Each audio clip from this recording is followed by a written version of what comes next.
So this is our organizational logo, so to speak, our workshop initiation diagram, where we see all of humanity as, in essence, shifting historically from caterpillar to butterfly.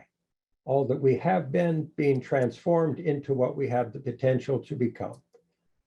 We simply, as an organization, want to do our very best to curate, facilitate, nurture, and nourish that evolutionary process of humanity. Humanity is good. We are a good species. We are a good people, and we deserve the opportunity to continue to survive and thrive in this world. And it's just an evolutionary step for us to balance our relationship with nature, technologically, socially, economically, politically. And once we achieve that, then the challenges of climate change will disappear. And we can only accomplish that through resolute intention and collective commitment to that accomplished goal. Next slide. We just want to introduce ourselves. We are World System Solutions, the WSS. This is our vision and our mission. It's our perception, our feeling, our understanding that only through conscious collaboration between equals can we unite and mobilize and align humanity in common purpose to resolve climate change and to generate a sustainable global future for humanity. If we don't do both of those, we will not have served future generations optimally. We intend to accomplish that through the generation of a large and global social media platform and collaboration platform and infrastructure and educational system that coordinates existing stakeholders and resources. We understand that massive education and orchestrated application of resources, technology, and solutions are necessary in order to affect that goal. And that is our intention as an organization to accomplish that. And we invite anybody and everybody to participate in that process. Next slide. We have been developing workshops.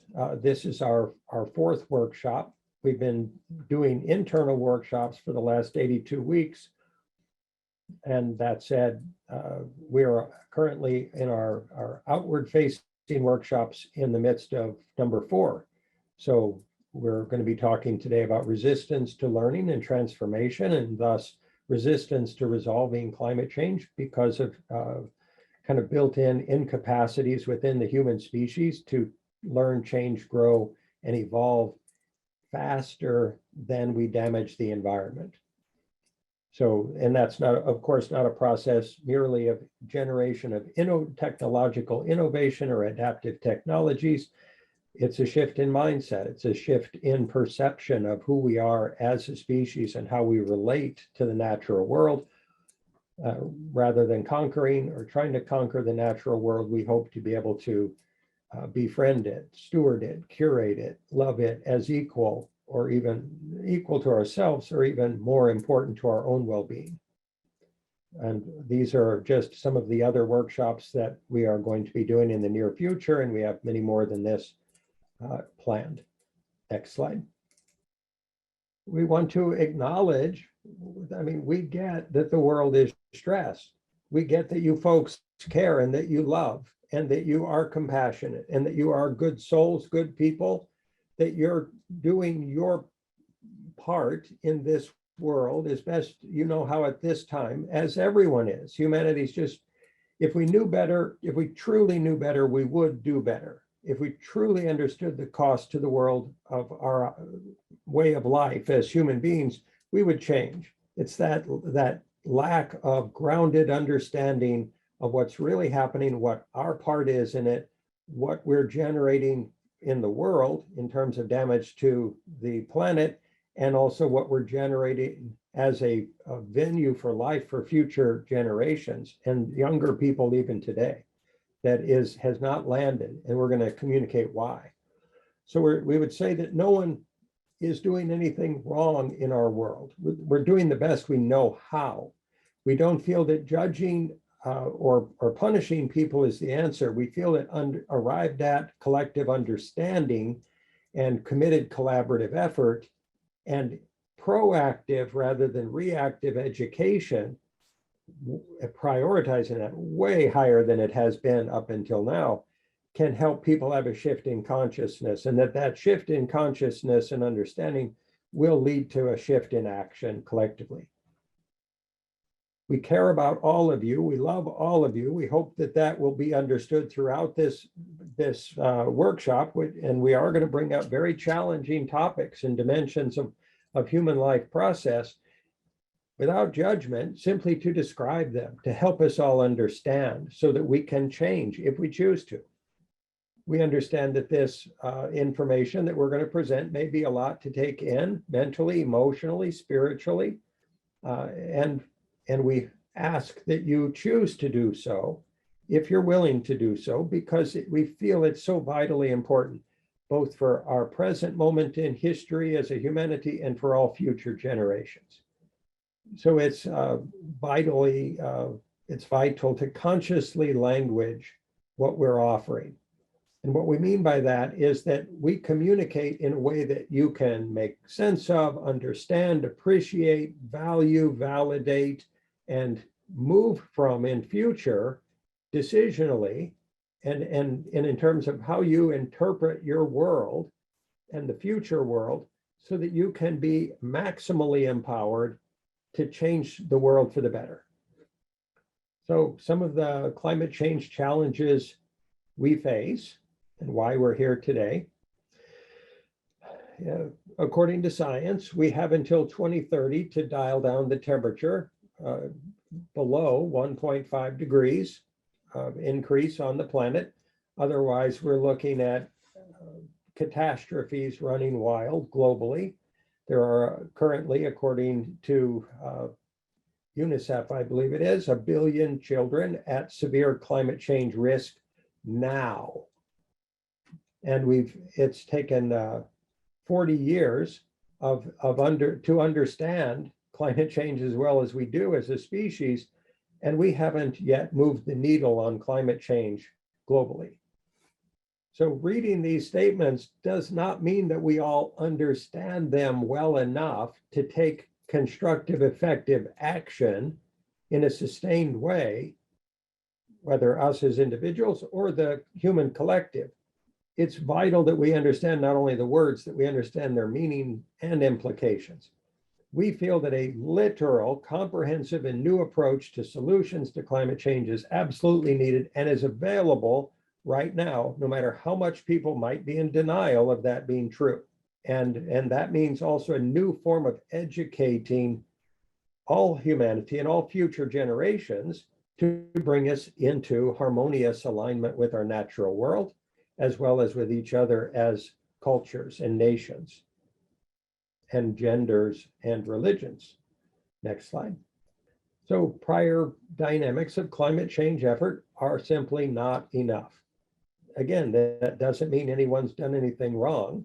It just means that what we're doing is not enough. It's not nearly enough. And we must reprioritize globally away from profit focus, away from comfort focus, away from Western lifestyle comforts and preference focuses to something that is sustainable. The prior dynamics of recycle, reuse, and reduce, they're all useful. And that said, in the state of Florida, as far as I understand, we've ceased to recycle as a state because it was not inefficient, too much tainted plastic to be recycled. And just so this number will be available to everyone, of all the plastics in the world that are currently recycled, only 1.7% get actually reused in the world. So recycling itself, to even say that it's happening, is totally inaccurate. It's not happening. And even if it were to happen, right now, I just read a study a few days ago that out of 17 out of 22 people in a study they did had particulate plastics, microplastics in their bloodstreams. What does that mean to every living being on this planet? If human beings have plastics in our bloodstreams, if we're eating plastic, what's the effect on the entire ecosystem? Replacement of plastic, not recycle, not reuse, and not merely reduce. Next item. Diminishing our carbon footprints, absolutely necessary. And it's not happening as of yet. It's not being prioritized. It's not being affected. And doing that at an individual level is vitally important, and it's not enough. Next. Gradually implementing green technologies. Absolutely, we need to do that. It needs to be not gradual, it needs to be immediate. As fast as we possibly can. We've got 8 years. And some scientists would say less. So we would suggest that these current efforts, if we use them as ways to assuage our anxiety or stress, we're actually distracting ourselves from understanding the true nature of the situation and taking effective enough action to resolve it. Next item.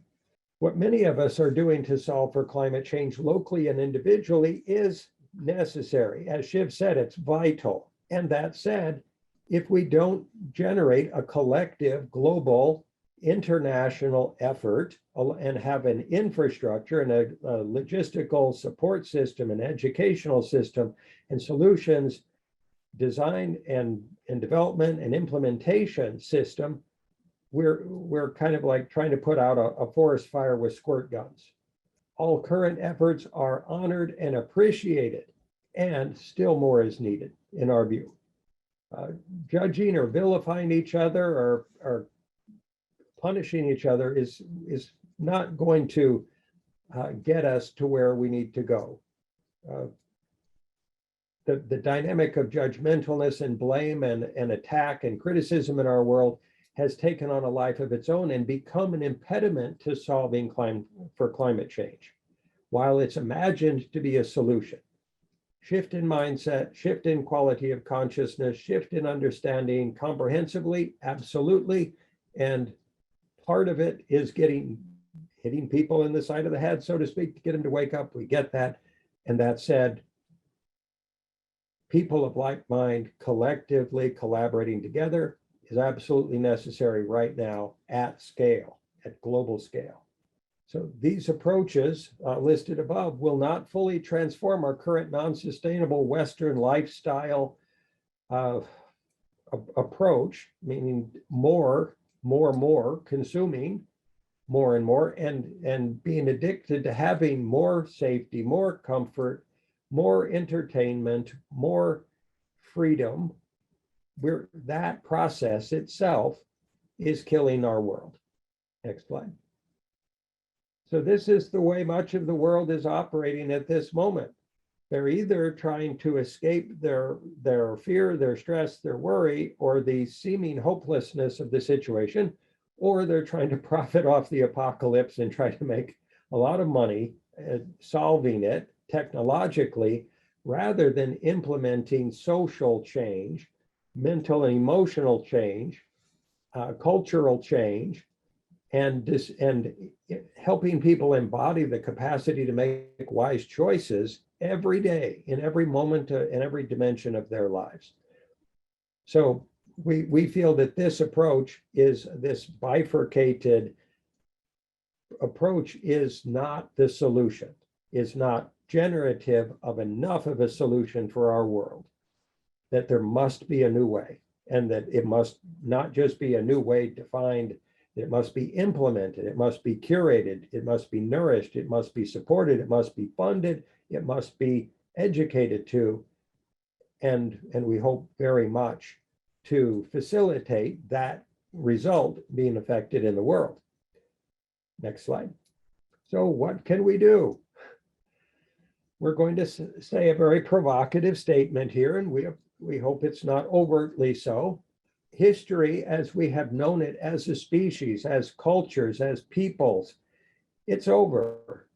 We don't get to continue on the same path as a species that we have been treading for the last thousands or millions of years.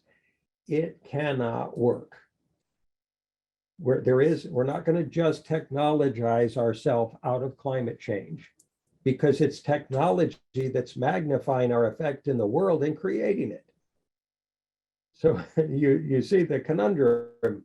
If for-profit technologization is seen as a higher priority than harmonizing ourselves with the planet and caring for and curating the natural world, if that is in some mentalized, emotionally disassociated way, imagine to be a nirvana that we can all get to, where we all have a wonderful Western lifestyle and we're all going to do whatever we want and ignore the environment and disassociate from it. It's not going to happen. And if we can't accept that right down to our socks as a species, we're going to do something other than we'll actually solve it.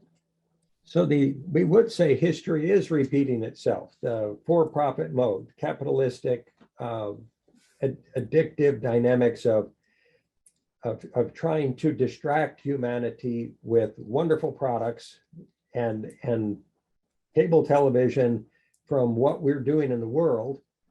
That process of keeping us distracted is allowing current existing for-profit endeavors and technologization processes to run wild. When we find out that we're overfishing the oceans and there's not many fish left, humanity's decision-making protocol was, let's up the ante with technology and scarf up the fish that are left. How insane is that decisional process, that application of higher technology to continue our overconsumption of the world rather than dialing it back and replenishing? Past processes of human life on this planet no longer work. We need a comprehensively new way of life to be defined, designed, modeled, tested, implemented, and supported and fostered immediately, in our view. The inertia of the past cannot be allowed to define the future. If it does, it becomes a huge blind spot in our decision-making. If we say the only way we're going to continue to solve for climate change is if we make 15% profit on everything we do, that becomes, and it creates an incapacity to solve for climate change. That historical species level bias and blind spot must be transcended. We're learning to break our addictions to having what we want. We perceive that to be the bottom line. Next slide. So there are empowering options that are available to all of us. And what we feel we need is a globally coordinated plan and support system. And if you folks are interested, you can help us build it. We're building it. We're going to make it happen. And we're asking for help from everybody who would be able to offer understandings, knowledge, expertise, and care to that process. We all have vast power to resolve climate change now. That's not something that's a fully embodied understanding in humanity. We tend to think we're too small, it's too big, we don't have the resources, we don't have the understandings, we don't have access to how we can solve it, we don't have enough friends that will work with us to collaborate to help solve it. So we feel disempowered. It's vitally important that we learn that we truly understand how much power we have and that we also effect it consistently forever into the future. We are now building this collaborative delivery system for your personal power, the personal collective power of all of humanity as individuals, as organizations, and as nations and cultures, to be able to affect the application of their capacities in the world succinctly, directly, effectively, efficiently, and generate a whole new form of human service. A whole new understanding of what human service is on this planet, what the priorities truly are, not having profit, not having what we want as individuals, generating a global system where we can all live and enjoy life, and future generations can also do the same. That we're labeling it the social movement engine. And this is a platform designed to deliver education, solutions, to allow collaboration on global scale for organizations, nations, educational institutions, for-profit, not-for-profit endeavors, and for any group in the world, any social movement that wants to work together collaboratively to solve for climate change.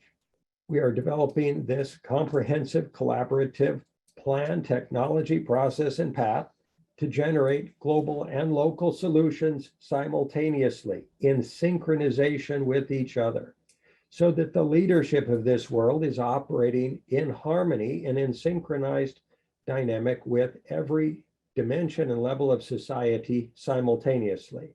So if somebody needs technology, or they need education, or they need access to resources in any local venue, there will be a direct link to leadership in our world that says, help us effect this change in our local community now, and help us by coordinating and logistically applying whatever resources are available at every level of society precisely and exactly where they will do the most good in the near term. Next slide. This is a metaphorical representation of the social movement engine. Thank you very much, Brianna, for being here.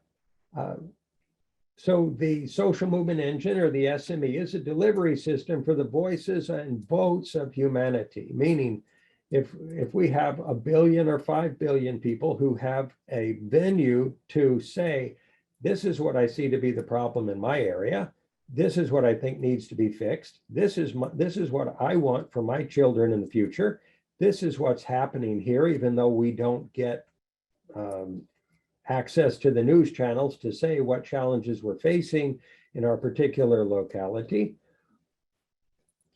We want to give humanity a voice. We also want to generate a mirror to this whole world that says, this is where we truly are, and have it be an accurate mirror.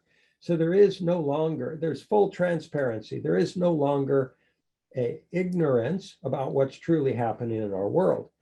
This platform would provide information, education, resources, coordinative capacity, and a collaborative venue for people to generate solutions to climate change together in a sustained way. Next slide. So how can you help? There are innumerable options, believe it or not, that can be affected in our world today. One, and this is tremendously important, perhaps the most important, opening yourself to learning and seeing your life and your relationships in a new way. That is not the first go-to default choice that human beings tend to make. They tend to try to apply the solutions generation and technologies of the past to the present, as if the new problems that we're facing can be solved by historical methods or techniques or technologies. Commit fully to forgiving yourself and everybody else in the world that has generated this situation, that are currently killing off species, that are creating droughts and fires and famine and floods and hurricanes.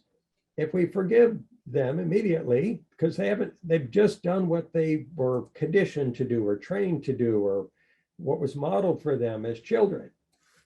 So we suggest that forgiveness is vitally important, and in order to transcend our own fear and resistance, as well as to help them transcend theirs.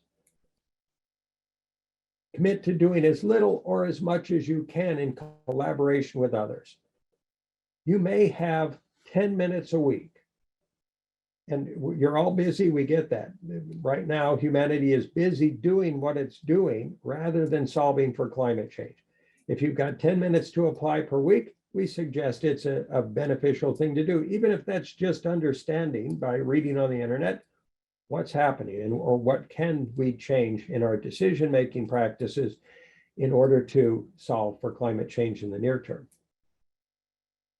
You can learn everything you can about climate change, and then you'll understand what you can do, even if it's just composting or using less plastic or making certain decisions at the grocery store. That's something. That said, we would suggest, again, far more is necessary at a global scale. Go ahead, next. You can bring all your new and wonderful ideas today to this process if you choose, and we will ask you to do that in the breakout sessions, because this is not a government solution. This is not an individual solution. It's all of humanity solution that is required. All of our ideas, all of our creativity, all of our energy, all of our love and care, all of our intentionality is required. You can, if you choose, you can learn about the WSS and the social movement engine. And if you choose to participate in its design or its creation and give your ideas about how you could make it better, we would invite that and applaud it. You could, if you chose, you could participate in the WSS Team of Teams educational program. We're designing models of large-scale collaboration, working together egolessly for the common good, and generating service intention that is a collective, well-aligned, orchestrated, effective movement in our world to help solve for climate change. You can contribute your time and generate educational materials as part of the WSS if you want, or on your own, because everybody needs to understand better what's happening. They really don't get it, and they can't get it unless they get enough information. As said, you can help create the social movement engine. With this, you can tell your friends about all of the above, how they can change the world. Next.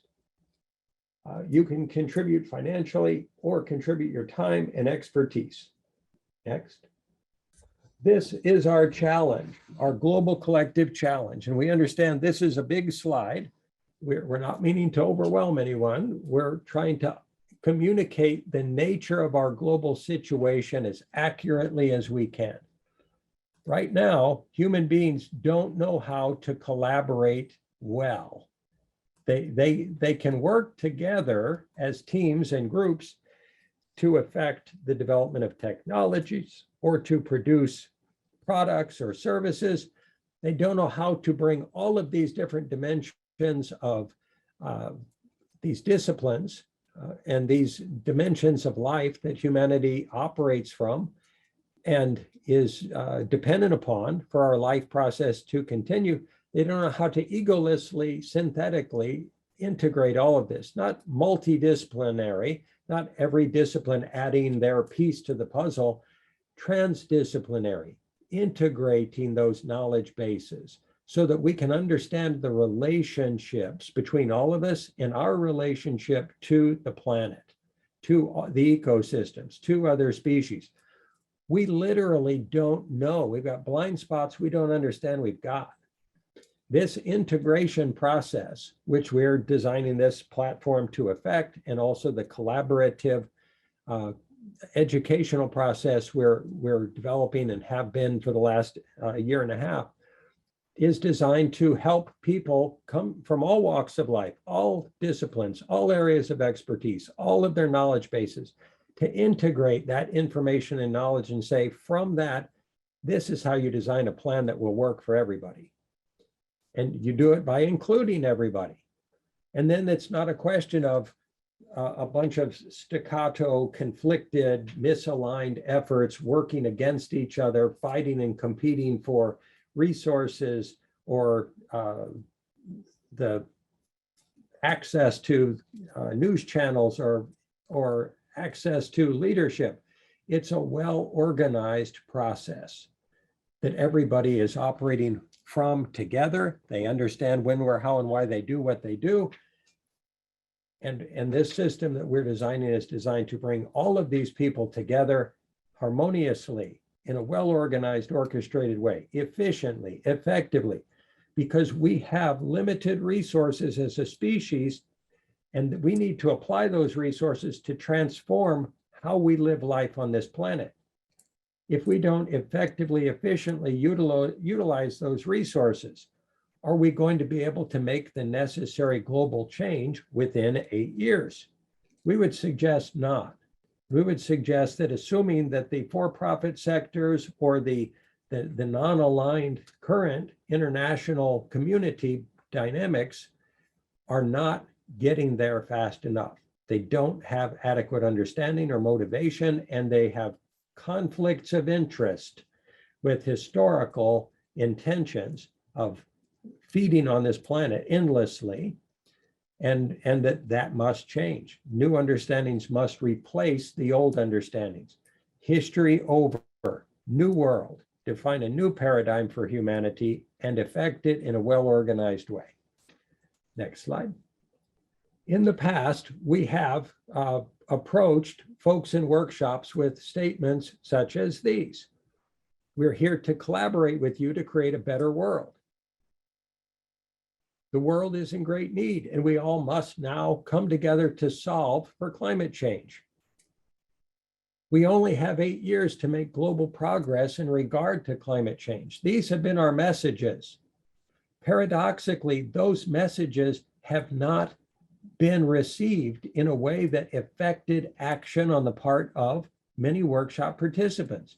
You might say, well, obviously, this is true, and we would be motivated if we just understood this to be true. 1 billion children at risk. Who could not be motivated by that? We would suggest that our addiction to the status quo life process, our addiction to continuing to live life as we have in the past, is akin to a train on a track. The train's going to go where the track is. The train doesn't have an option of turning left or right. We understand there's a track. We understand that it's a subconscious track that we have created culturally and even familially. We've conditioned our children to ride along on that track unconsciously, unswervingly, without change, without resolution, and thus without the capacity to affect transformation in this world that's necessary to solve for climate change. So we are changing our messaging today in this workshop, and you get to see it happen. Next item. So that's why we're not speaking, won't be speaking to you in these terms, because they've not landed for people adequately in the past. So we're trying different messaging. Over other climate change resolution organizations, our and other climate change resolutions organizations' messages are falling on deaf ears. They've generated inadequate, constructive, and effective response from the world. So we're approaching today more clearly and more directly. We must shift the global paradigm and the narrative of climate change solution or face global catastrophe. It's that cut and dried. It's that black and white. It's that true. It's that definitive. There is no wiggle room. There is no wishful area for wishful thinking in our world. It does not exist. That world was yesterday, and in prior generations, it no longer exists. We must choose to accept that it doesn't exist, and then we become motivated to change. If we don't accept that this change has occurred in our world comprehensively, then we won't take action. And there won't be hope for future generations, because we will have killed it with our choices. We will have killed it with our greed or our desire to feed upon the planet endlessly and with impunity. Next slide. People learn, this is hopefully a fun slide. Human beings learn in different ways. There's visual learners, auditory learners, intuitive learners, kinesthetic learners. So we're doing our best to communicate to all of you, and all of you who learn in these different ways, because if we don't recognize that you do learn in these different ways, literally, even if we say things very clearly, it won't land in your systems in a way that's necessary to motivate sustained action or change in view of how we face climate change. It's that profound. We would suggest that as wonderful as all these learning abilities are, if we're focused on any single learning process, we've got learning disabilities in other areas. So if we're very focused visual learners, certainly we learn very fast visually. If someone gives us an auditory message, it doesn't get processed. We don't learn it. We may record it and we don't live from it. We don't embody it. So it's vital that we reach everyone that we talk to in these workshops in such a way as to ground it, nail it right to the ground, all the way to their socks, so to speak, that this is where we're at. We love you, we care about you, we want to help you, and we ask, please help us help you. Please, by receiving these messages, if you choose to do so. Next slide. This is our current moment of dysfunction as a species. We're describing it here.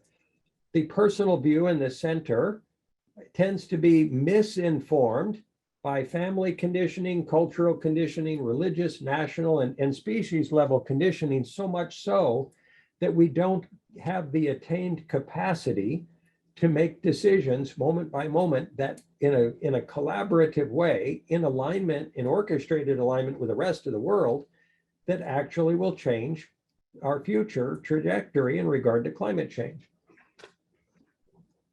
So these are all operate as filters and distortions of interpretation of the meaning and implication of what's going on in the world. Each of these layers of conditioning generates tribalized unconsciousness in our species, which translates to incapacity to affect change. It creates us versus them mentalities. Oh, the United States is more important than India or China or Russia or Ukraine or the UK. These tribalized prioritizations are built right into the recipe of what it is to be an American, to be egocentric and to be nation-centric or populistic and nationalistic in our approaches. And that's been deemed appropriate and smart behavior in the past to place competition above collaboration. We would suggest that is a death sentence. Operating that way is a death sentence for innumerable species and potentially for humanity and the natural world. So we feel that we must dissolve all of this. If you see these breaks in the lines, if you've ever seen a lock, a combination lock, if you get all the numbers right in the combination lock, the lock opens. If you don't, if you get just one wrong, the lock stays locked.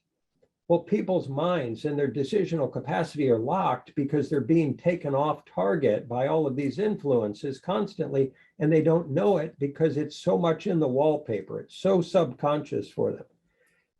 And we understand that there are many issues in our world. In addition to climate change, we absolutely agree, and we feel that conscious collaboration is the antidote to climate change, to war, to economic problems, to runaway competition and capitalism.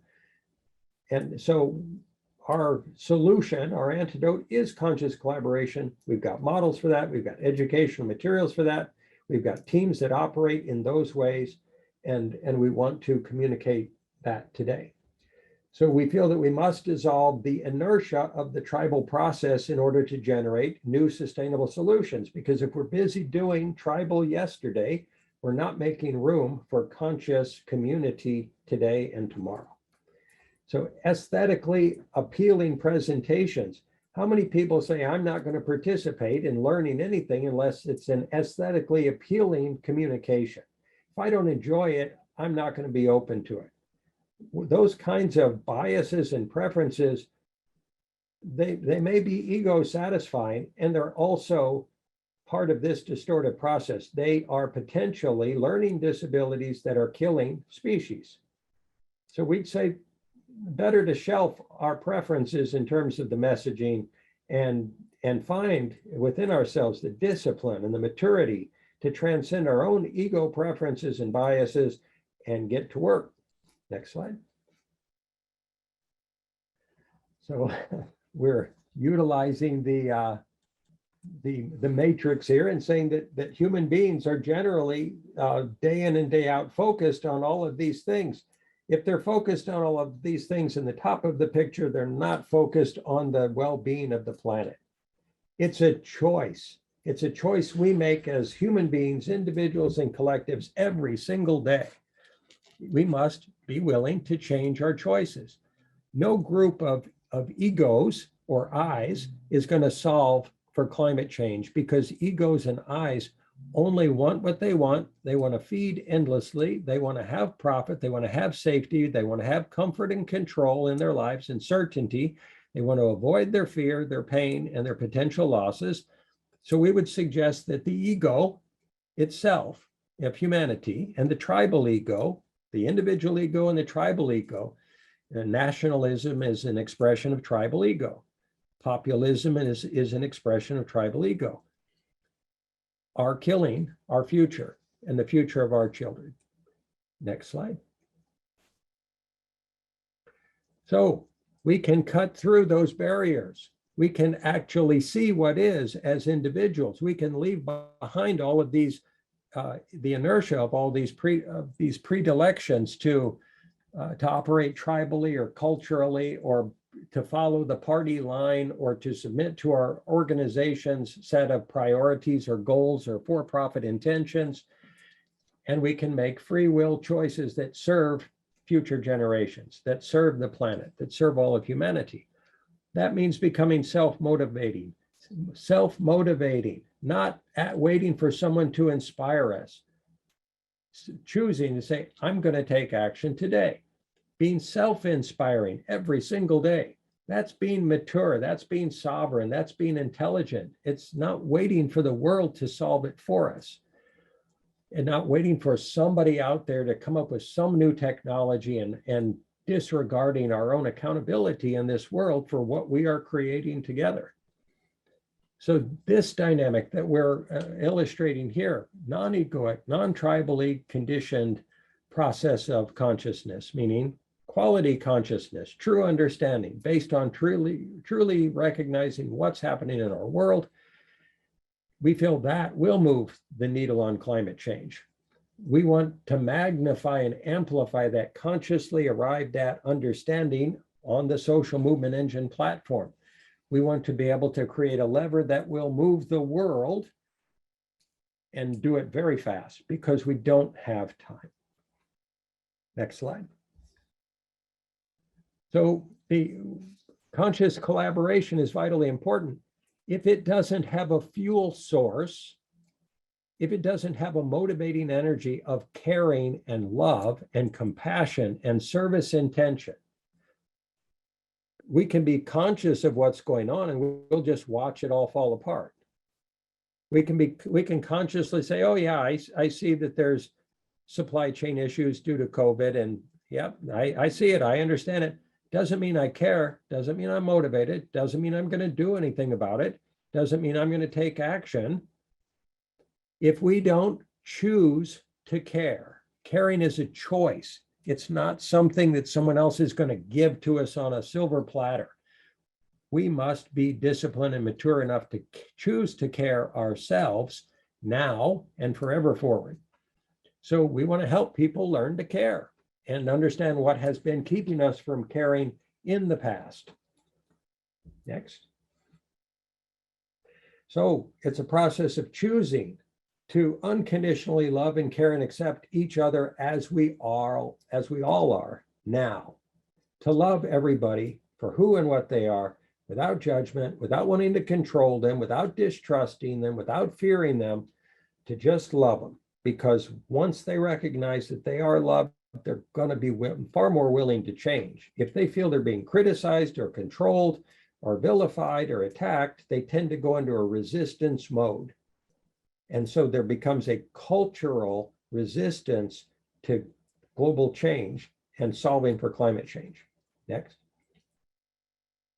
Opening ourselves to feeling others' pain and understanding their situation as we would our own. Do unto others as you would have them do unto you. Forgive them, for they know not what they do. These statements are true now, globally true. If we choose to apply them, they will have global effect. Seeing others' needs as equal to our own, and not just our wants, not wanting comfort or cable TV or the next technology or the next iPad or whatever, as a need. Those are not needs, those are wants that we have translated and imagined to be needs, and that distraction is keeping us from caring. Next. Acceptance and understanding of the global situation as it truly is, being willing to educate ourselves, understand what's happening, and then take action. So pairing that, not just understanding, taking action too. Effective action is necessary. Collective, effective action. Next. If we don't have a deep empathetic understanding of how other people operate, what they're feeling, what they're going through, how are we going to help them learn, change, grow, and make better decisions, or more aligned decisions that are harmonious with the natural world and decisions that are solving for climate change? Next. So if we recognize we're all one, we're not a bunch of divided cultures or nations or states or political affiliations. That's not who humanity is. And we're not just one as a humanity, we're one with the natural world.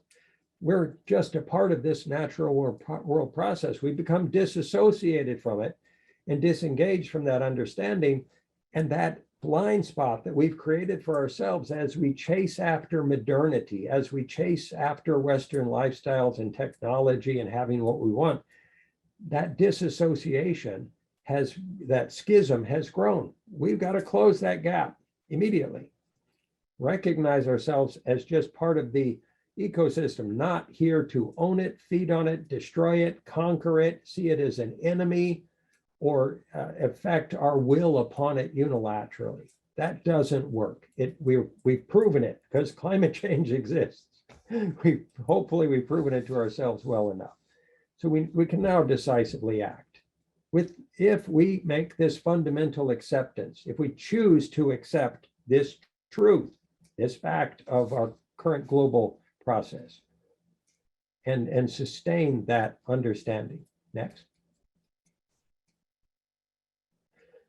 So if we choose to proactively, not reactively understand, not wait for someone to ring the alarm bell, not waiting for leadership to say, oh, now it's time for you to take action.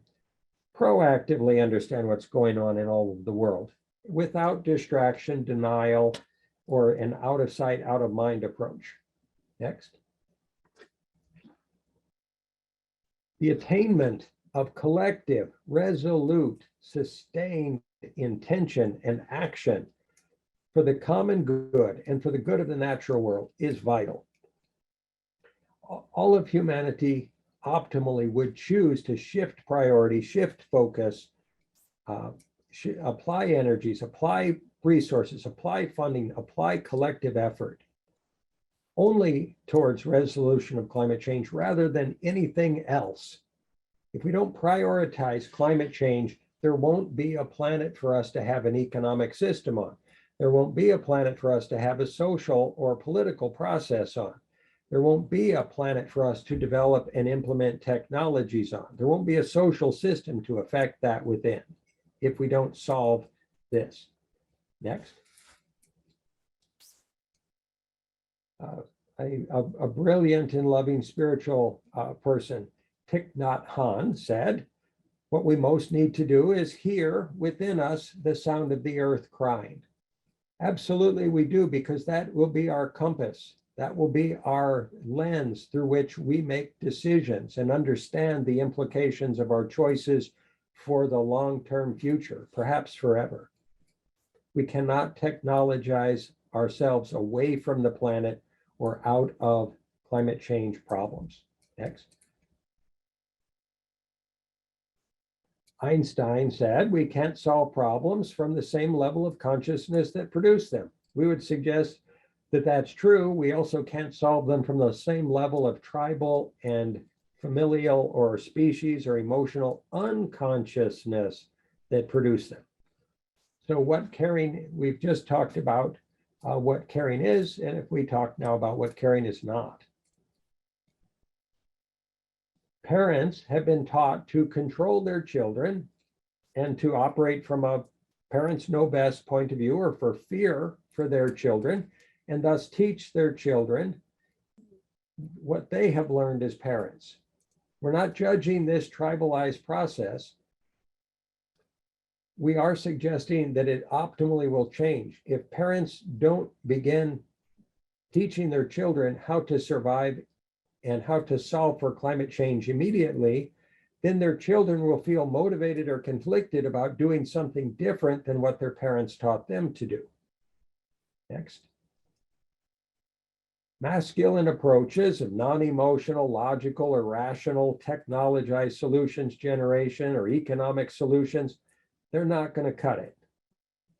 The world needs the integration of the loving, kind, caring, relational, and far more humble emotional process of the feminine to be integrated into the global climate change solutions process. If we try to bifurcate this or separate it or have men dominate in this process, they will be blind to the true nature of the connectedness of all things and will be rendered incapable of loving the world enough to save it from us and to save us from ourselves. Next. So tribal projections onto the world of what are the supposed right solutions to climate change that then do not work are not the solution to climate change. And they're not a process of love, caring, compassion, or service intention, or emotional connectedness in regard to what's happening in our world. Next. Self-righteous judgmentalness towards others is not a solution. Seeing ourselves as better than people who are currently making unwise or destructive decisions is not going to help them feel honored, loved, respected, or cared about. It's not going to create a collaborative conversation because they're going to be on the defensive and in denial and thus unwilling to learn about what's going on, unwilling to ground and receive it fully in their systems. And they won't even know it because they were busy reacting defensively to someone telling them they're doing bad things in the world. Focusing on punishing the wrongdoers rather than solving collectively for climate change is just a distraction. And it's not a process of truly caring. It's a process of judgment and punishment. We're not saying there aren't people doing things destructively in the world. We're suggesting that we get them in the same room with the people who want to change things for the better in a non-judgmental way and work it out collaboratively. Charitable giving in our world is a way of assuaging feelings of responsibility, and we get that. Charitable giving is beautiful, great, and good. We appreciate it. That said, if it becomes an excuse or a decision-making process that does not lead to personally committed action, we would suggest it's not caring. It's not caring enough. It's not caring in all of the dimensions and ways that are really required for us to collectively solve for climate change. Next. Not wanting to have our economic system disrupted by something as inconvenient as climate change, we would suggest is not caring. If we're placing our economic system profit above solving for climate change, even if we're giving charitably, some people who give charitably are just trying to keep poor people out of their neighborhoods or trying to keep themselves from being inconvenienced by the poor. So there's an inequity, a lack of balance in our world in terms of the haves and have-nots. If that continues, we can't solve for climate change because the have-nots won't have the resources necessary to solve for climate change in their areas. Next. Keeping our Western lifestyle of conspicuous consumption for ourselves while the rest of the world burns is not going to fix everything, because even if we're having a good time right now in our Western lifestyle, there are fires in California, there's droughts, there's damaging weather, there are hurricanes. The climate migration has already begun in the United States. So climate migration is going to be impacting everybody. We can't turn a blind eye to the world and imagine it's all going to be okay while we enjoy our creature comforts. Next.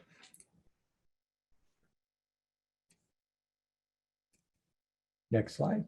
Remaking the dysfunctional past process for our children's futures and holding an expectation of them living life the way we did, that's actually going to cause them problems. If we don't change with our children and help them learn to be empowered in terms of generating a sustainable future, we will have failed them as parents. We're not being critical here, we're being descriptive. We're saying this with love. Every parent loves their children. That said, have all parents been taught, have they had it modeled for them how to optimally support their children to solve for climate change? We would suggest no. And we would suggest that all those prior tribal and cultural predispositions and inertias are holding parents back from optimally serving their children. Next. So our previous trust models and social contracts are broken. Social media has influenced divisiveness in the world. Skepticism, misinformation, and conspiracy theories have divided us as a species and as nations and as political groups and as social groups, along with insane competition. And it's generated skepticism and division and mistrust. They are simply rampant in our world, and they become excuses for not working together collaboratively. And that's not caring enough. We've got to be caring enough to face our fears, our skepticism, our mistrust, put them on a shelf and get together and work together. If we don't work together collaboratively and define new trust models that do work and bite the bullet, endure the pain, the fear, the discomfort, our own projections onto other people not having the same intentions we do, if we're not willing to do that, we're not going to work together. If we don't work together, we don't solve climate change. If we don't solve climate change, our children don't have a world to live in the future that is anywhere near comparable to what we have. Next slide. So people would say, well, of course I want to solve for climate change, as long as I'm not required to learn from global history and fundamentally and comprehensively change my way of life on this and the way of life of humans on this planet. And as long as I'm not required to create a global shift to equitable distribution of technology, power, money, and resources. Of course, I want to solve for climate change as long as I'm not inconvenienced or lose any of my comforts. People aren't being brought to these choice points effectively in a proactive way. Of course, I want to solve for climate change as long as I'm not required to forgive anyone, or to get rid of, jettison my resentment, my hate, my wounds, or my desire to punish others or control the bad people, so that the good people can have what we want. Of course, I want to solve it as long as I don't have to operate collaboratively rather than competitively with others for wealth and power and status and control and safety and security, or my sense of personal certainty that the world's going to be the way I want it tomorrow and in the future. Of course, I want to solve for climate change as long as I don't have to change my worldview or how I want to live my life. Or as long as I don't have to make friends with my enemies and forgive them and put the past behind us. Or as long as I don't have to trust anyone, as long as I can remain constantly skeptical, constantly fearful, constantly judgmental or critical, or force everyone to speak in the politically correct terms that I think are right, and I don't have to change any of my relationships and nor trust any institutions, of course I'm willing to solve for climate change. As long as I'm not required to wake up and live a conscious and self-accountable life, of course I want to solve it. And of course, as long as I don't have to realize that money has been, in part, my identity and my definition of my self-worth as a person and as a tribal member. Or quit trying to prove I'm better than others, or compete with them, or be higher or higher status, or see myself as more knowledgeable or able to control them to keep myself safe from them, the them that we assume are out there, rather than seeing ourselves all as one all the time. Or let go of my attachments, my judgments, my aversions, and my desires. Deprioritize all of that and prioritize collaborative efforting to solve climate change. So this is a tough slide. We apologize. We are addicted to having what we want. Humanity is feeding on the planet with impunity. There's a part of our systems we would refer to as the taproot, which is a sociopathic, I want what I want. I'm going to feed on what I want. I want to get what I want, have, acquire, get, take, and accumulate endlessly. When billionaires become billionaires, they don't say, oh, now I've got enough. They say, oh, no, now I need 10 billion or 20 or $100 billion. This innate underlying predilection in humanity to always want to have more is killing us as a species, killing our world, and killing other species. So parents are unconsciously in alignment with these motivations.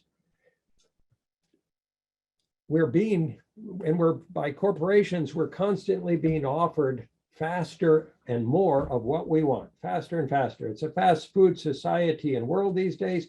Instant gratification, which is generating an addictive dynamic of narcissistic entitlement to having what we want all the time, and even telling ourselves we deserve it. And that just increases the addiction.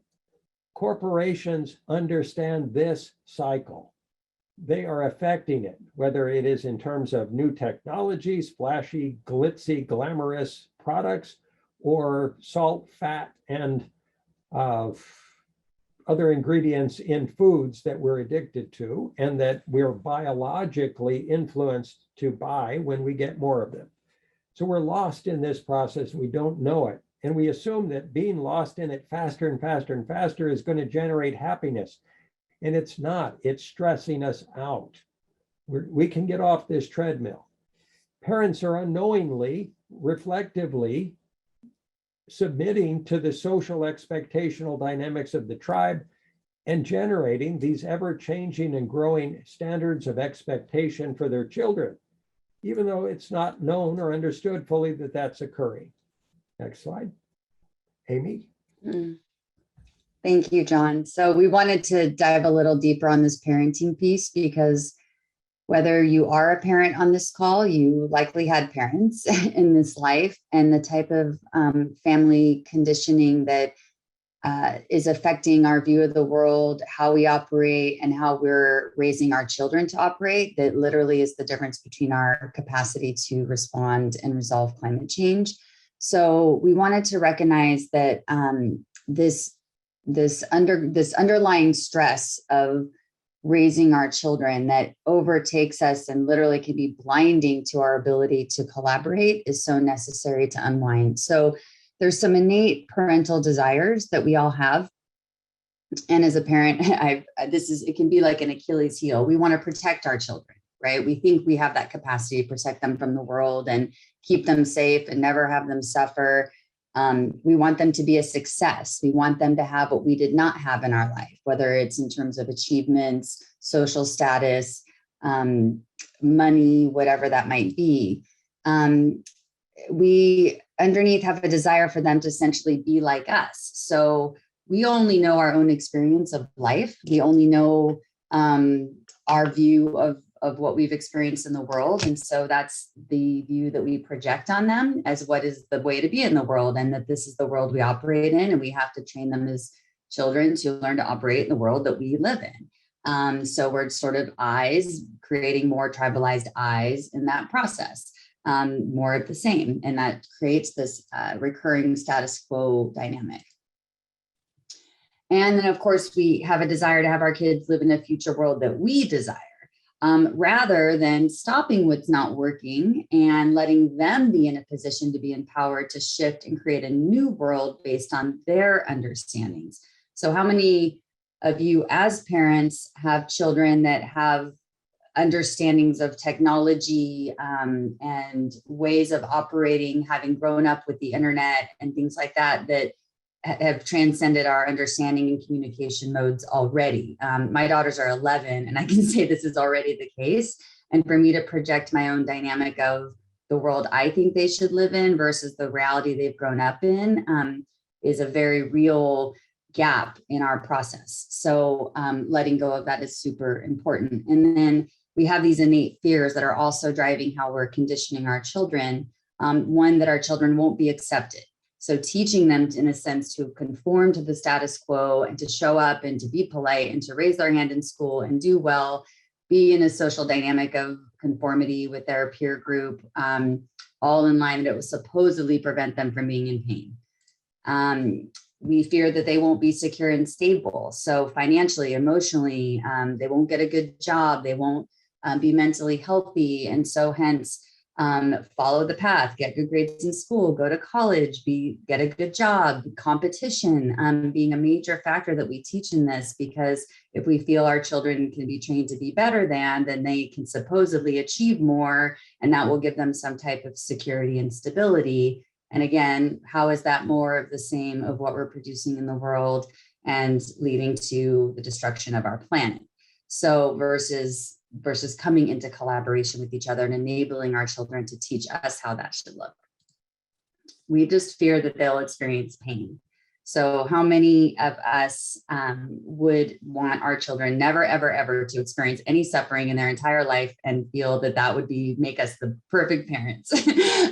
When this understanding of what pain is in the world is a necessary teaching to understand that pain is not an expression of wrongdoing and things like that. Pain is a necessary part of our evolutionary development and is our mechanism of learning. What is climate change but a way of the world fighting back to inflict pain on us to teach us something? And we're just letting that pain occur, and we're not learning so quickly, that hence the pain is increasing. So pain is not a bad thing. And as parents, learning our way out of wanting to go into pain avoidance for our children is not optimal. We fear that they'll be hurt physically or emotionally. So this protective dynamic of we must never put them in a situation where they would be harmed is valid. It's understandable. And again, that can also create this drawing a circle around our children is in a way that supposedly says we can keep them safe. Can we really keep our children safe from climate change? And how are we going to face that reality when, there's nowhere to go? There's no way to get out of the fire or the flood, or when the billion children in the rest of the world start dying, and, how is that going to impact us all? And can we look outside our own families and our own protection into widening that circle and understanding that we have to transcend this fear? We fear we won't be able to protect them. So again, this goes directly to the desire of wanting to protect them. We think if we're in enough control and we have enough stability and security, and if we get them accepted and they follow the rules and they go to school and they do all the things, that somehow they'll be protected, and we teach them to protect themselves by supposedly doing all these things. And we're just literally having them on that same train track that John mentioned before. And the biggest one possibly I know that I can relate to, that we fear we can and have caused their pain, or we didn't do what we could to prevent it. So all of these fears and desires are based in this idea of what it means to be a good parent. Again, not wanting to have our children be in pain. And if they are in any pain or suffering, that supposedly we're at fault. And how much does society tell us that this is, that we would be judged, we would be blamed, and if supposedly something went wrong. And again, how challenging is it to take this micro dynamic of how we try to resolve these fears by avoiding truths of our world, versus this idea of leaning into the truth that we all need to work together to avoid pain collectively, not avoid, that said, to learn from it and transmute these fears into something constructive to solve and create a life process for our children, and allow them to teach us what needs to be done, empower them into their understanding of the world and create something new. And all of this, so if you're not a parent, you had parents, all of this translates into our kids of fear of not being successful, fear of disappointing us as parents, conforming to our supposed wants for them, and fear of abandonment if they don't. So how are we, the children and the youth, and when I heard Sophia earlier mention like this giving up dynamic, there's so much anxiety and depression I see in young people because they know it's not working, and they're afraid of, they don't know what to do, they're not empowered to do it, and they're not And if they did step out and speak up and start doing things differently, that they would be judged, abandoned, disappointing someone, not successful in traditional means. So they're at odds with this energy of the world. So we're sharing all of this to make this very personal in this conversation, because many of us hopefully can relate to this deeply on how this conditioning is affecting our ability to take action.